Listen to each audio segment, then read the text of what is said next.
Magandang araw mga anak! Tara, samahan niyo na naman ako sa isang kwento ng buhay ko. Ngayong araw nga ay State of the School Address nila Anika or SOSA. At ito ang first PTC nila, ang Parents Teacher Conference. Mga anak, ngayon lang ako pumunta sa school nila pagkatapos ng bagyong Karina. Sobrang nakakaawa talaga yung school.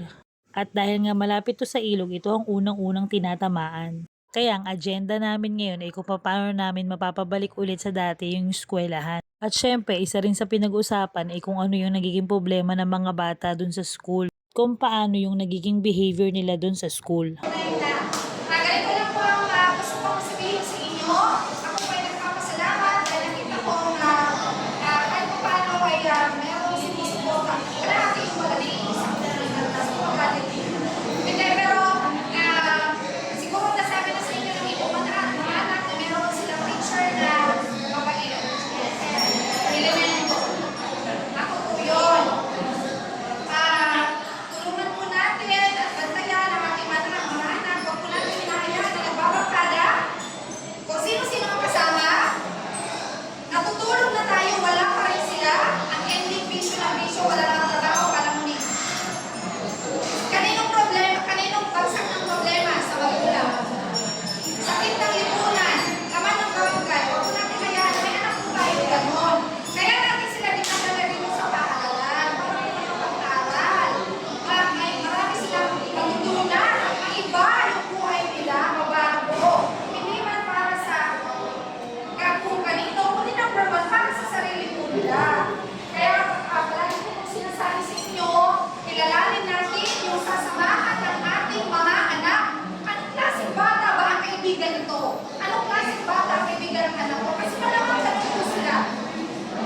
Number one po, mga nag-groupings, wala po kami ganyan na nasa labas.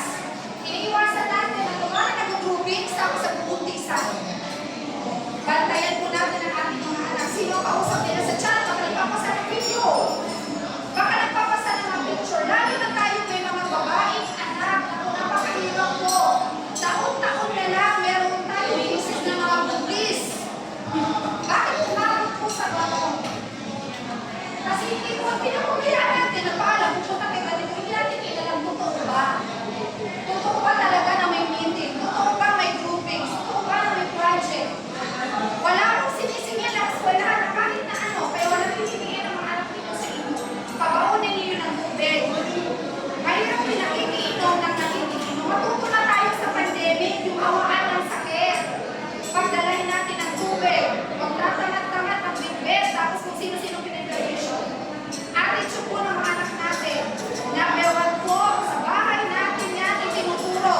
Tandaan po natin, mga kapwa ko magulang. Ang ating pong tahanan ang pinakamagaling na eskwelahan. Bakit iba? Hindi po lang mga school. Hindi po ano-anong eskwelahan. Kahit saan eskwelahan nyo dalhin yan.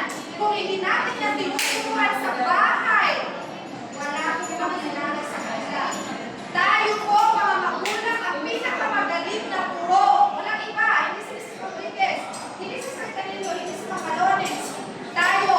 Dahil tayo po ang unang nagtuturo sa kanila ng mga bagay na dapat nilang malaman. Paano makitungo sa kapwa?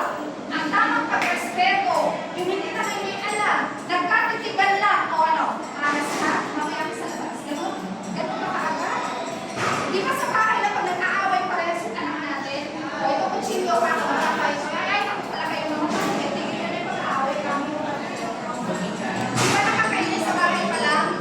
Dalawa, eh, parang kung dito. Diyan sa labas. Marami po tayo estudyante dito. Kaya tulungan niyo po kami. Ako po'y nag-iusap. Sa bahay pa lang po, higpitan natin.